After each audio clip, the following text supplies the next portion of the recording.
अंतर में एक अग्नि लिए हुए,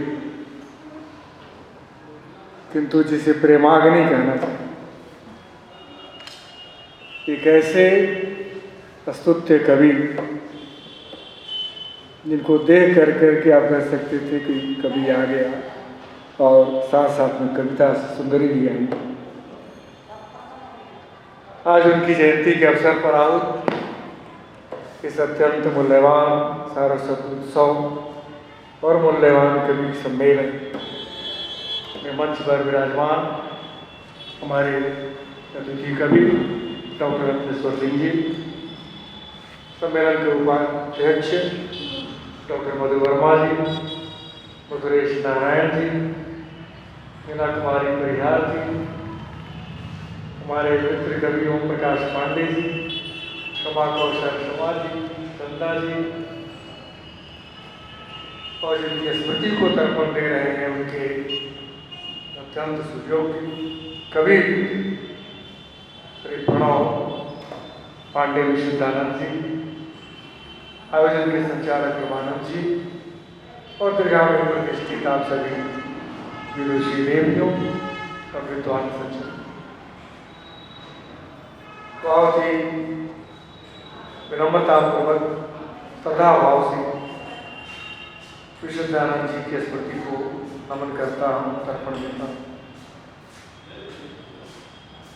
सिद्धेश्वर जी को बहुत ही हार्दिकता से बधाई देता हूँ। उन्हें पंडित विशुद्धानंद जी जैसे अत्यंत मूल्यवान कवि के नाम से उन्हें स्मृति सम्मान प्रदान किया गया है। साधु भाव प्रकट करता हूँ आप सबके प्रति, और मकर संक्रांति की भी बहुत हार्दिकता से बधाई और शुभकामनाएं देता हूँ।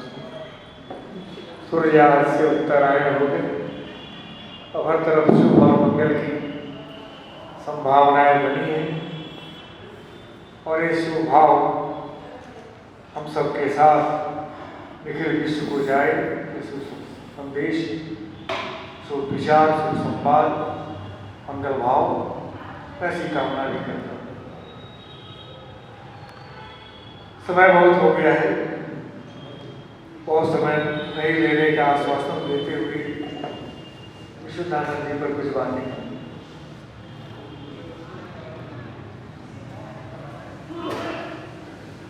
एक नदी मेरा जी, उनका यह एक प्रमुख काव्य है, गीति रचना, और इस पर एक पुस्तक भी आई इसी नाम से। मैं कह सकता हूं कि पर्वत की ऊंची चोटियों से गिरकर, खाइयों से गुजरकर, पथरीली और समतल भूमि पर भी बहती हुई नदी सा उनका जीवन था, और संघर्षपूर्ण जीवन था।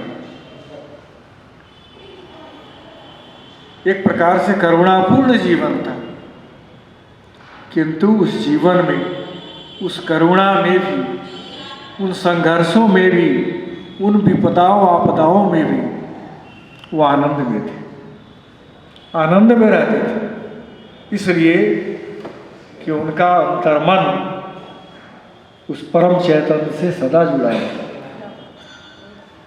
इसीलिए उनका नाम भी विशुद्धानंद है। हर व्यक्ति में वही परमात्मा है, सब में वही रम रहा है।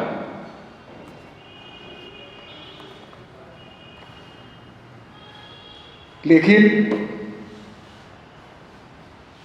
चित्त सबके पास है, सत्य का अभाव हो जाता है तो सच्चिदानंद दूर हो जाते। अगर मन में सत्य आ जाए, मतलब चित्त जो है सत्य हो जाए, तो स्वतः आनंद आए। तो उस तरह के एक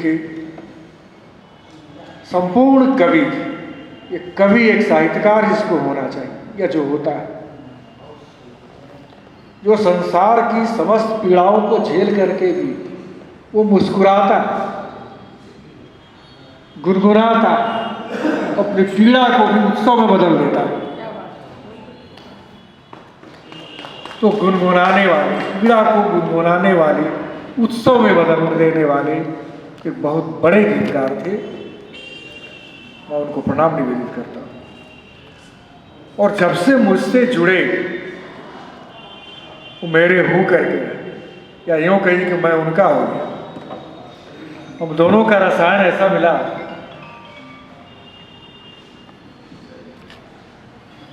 हम दोनों का रसायन ऐसा मिला, फिर जब हम एक हुए, ये अलग बात है कि हमसे पहले जुड़ा हो, अपना देश छोड़ दिया, एक बहुत बड़ा गीतकार खो दिया हम। जिस तरह नेपाली फिल्मों में जाकर अपनी प्रतिभा को कुंठित कर गए, विशुद्धानंद जी भी, ये मैं नहीं कहूँगा कि उनकी प्रतिभा परिमार्जित नहीं हुई आगे चल के, लेकिन फिल्मों को जो उन्होंने दिया, फिल्म जगत ने उन्हें वो नहीं लौटाए, बल्कि उनके साथ छल ही किया और बहुत कुछ निचोड़ लिया। अगर फिल्मों से उन्हें वो मिल पाता जो उन्होंने दिया फिल्मों को, तो एक बहुत ही समृद्ध कवि होते। लेकिन पता नहीं फिर वो मैं इस प्रकार की रचना कर पाते कि नहीं कर पाते। उनकी अनेक गीति रचनाएं बहुत ही लोकप्रिय हुई। मंचों के अद्भुत कवि थे, बहुत ही प्रेमपूर्ण सुमधुर कंठ से। उनका काव्य पाठ भी अत्यंत हृदय स्पर्शी होता था, और सच्चे अर्थों में मैं उन्हें एक मर्म स्पर्शी कवि गीतकार मानता हूँ, जिनको स्मरण करना किसी पुण्यात्मा को स्मरण करने की तरह है, किसी देवता की, ऋषि के स्मरण करने जैसा है। और मैं बराबर ये कहता हूँ कि कभी जो पीड़ा की आंतरिक गहराई से शब्दों को चुन चुनकर गीतों में प्रकट करता है, वे गीत सागर माथा तक पहुँचते हैं।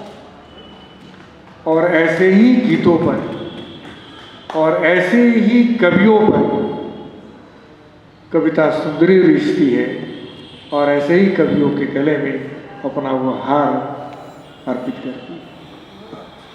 तो विशुद्धानंद जी वैसे कवि थे जिसे कविता सुंदरी ने चुना था और वर्ण किया था, अपना हार पहनाया था।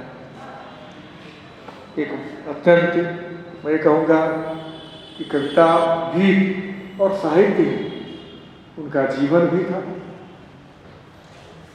और वही एक प्रकार से जीवन संगनी की भांति उन्हें वह तत्व भी प्रदान किया, वह शक्ति और ऊर्जा भी गीतों ने उन्हें प्रदान किया, जिससे वे अपने जीवन को आगे बढ़ाते चले। संघर्ष के दिनों में न टूटते हुए अपने अबोध बच्चों का न केवल पालन पोषण किया, उचित शिक्षा दी, संस्कारित किया, संस्कारवान बनाया, जिसके कारण आज हम प्रणव को भी एक ऊंचाई पर देखते हैं और प्रवीर को भी एक ऊंचाई पर देखते हैं। और ये दोनों पुत्र इनके, उनके द्वारा स्थापित आनंदाश्रम ऊंचाई प्रदान कर रहे हैं। और उस आनंदाश्रम के माध्यम से जो परिकल्पना विशुद्धानंद जी ने की थी, उसे मूर्त रूप दे रहे हैं। उसका लाभ साहित्य समाज को और संसार को मिल रहा है। बहुत ही शुभकामना करता हूँ। एक मूल्यवान साहित्यकार, एक मूल्यवान कवि, जो एक प्रकार से या कहना चाहिए कि पूर्ण रूपे वो एक कलम जीवी साहित्यकार है।